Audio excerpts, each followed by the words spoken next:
আসসালামু আলাইকুম, কেমন আছেন সবাই? সবাইকে স্বাগত আমার ছোট্ট ব্লগ ভিডিওতে। আজকে একটু তেল বানাবো, তাই আপনাদের সাথে শেয়ার করতে চলে আসলাম।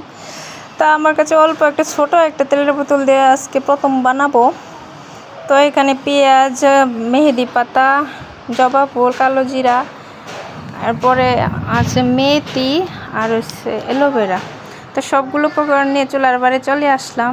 আর একটা বড় পাতিল, আমার কাছে ছোটো পাতিল ছিল না, এই জন্য বড়ো পাতিলে দিয়ে দিলাম। আপনাদের কাছে ছোটো পাতিল থাকলে ছোটো পাতিলে বসিয়ে দেবেন। তো চুলার গ্যাসটা অন করে দিলাম।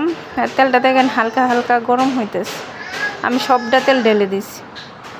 আপনারা চাইলে আরও যে কোনো তেল দিয়ে বানাতে পারবেন। আর এইখানে পেঁয়াজ, সবগুলো উপকরণ নিয়ে সবগুলো ঢেলে দিলাম। আর আস্তে আস্তে নেড়ে দিব। 10-15 মিনিট জাল করতে হবে। সবগুলো দিয়ে দিলাম একসাথে। তো দেখেন তেলের বলক চলে আসছে। আস্তে আস্তে নাড়তে থাকবো 10 মিনিট। অনেকে আবার এটাতে যে পানি দেয়, প্রথমে পানি দেওয়ার পরে তারপরে তেলটা দেয়। তারা 30 মিনিট পর্যন্ত জাল করে, না হয় তেলটা ভালো থাকবে না, নষ্ট হয়ে যাবে। আমি তেল দিই, পানি দিই নাই, শুধু তেল দিয়েই শুরু করছি। এটা চুলের জন্য অনেক উপকারী। চুল ঘন করবে, চুল পড়া বন্ধ করবে, চুল লম্বা করবে, রূপকথা দূর করবে। সবগুলো উপকরণ একসাথে নাড়তে থাকবো। এটা ততক্ষণ নাড়তে থাকবো যতক্ষণ পর্যন্ত উপকরণগুলা লালচে ভাব না হচ্ছে।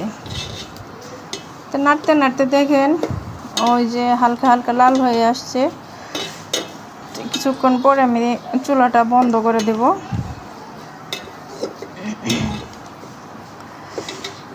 তো চুলাটা একটু পরে অফ করে দিলাম। দেখেন তেলটা হয়ে আসছে। এখন আমি চুলার থেকে নামিয়ে নিব।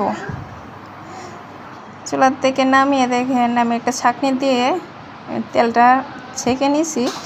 অল্প পরিমাণ তেল হয়েছে। এটা আপনারা ব্যবহার করবেন। সবাই ভালো থাকবেন, সুস্থ থাকবেন। ধন্যবাদ।